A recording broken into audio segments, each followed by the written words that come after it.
एकतर्फी प्रेमातून एका युवकाने अल्पवयीन मुलीच्या भावाचं बंदुकीचा धाक दाखवून अपहरण केल्याचा धक्कादायक प्रकार बिहारमधील मुंगेर परिसरात घडलाय।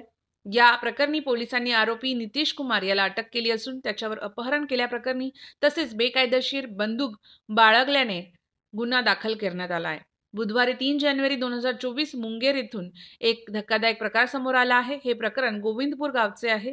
गोविंदपूरमधील नितीश कुमारने एकतर्फी प्रेमातून शेजारच्या गावात राहणाऱ्या अल्पवयीन मुलीच्या भावाचं अपहरण केलं। त्यानंतर त्याने भावाला सोडण्यासाठी पीडितेच्या कुटुंबियांकडे 5 लाख रुपये मागितले किंवा पैसे देत येत नसतील तर संबंधित पीडित मुलीला त्याच्याकडे पाठवावे अशी मागणी केली। मात्र गावकऱ्यांनी आरोपी नितीश कुमार याच्या तावडीतून अपहरण केलेल्या मुलाची सुटका केली आहे। गावकऱ्यांनी नितीश कुमार व त्याच्या मित्राला पकडले व खांबाला बांधून त्यांना चांगलाच चोप देत त्याचा व्हिडिओ बनवला। तसेच आरोपीकडे एक गावठी कट्टाही सापडला असून गावकऱ्यांनी आरोपीला पोलिसांच्या ताब्यात दिले।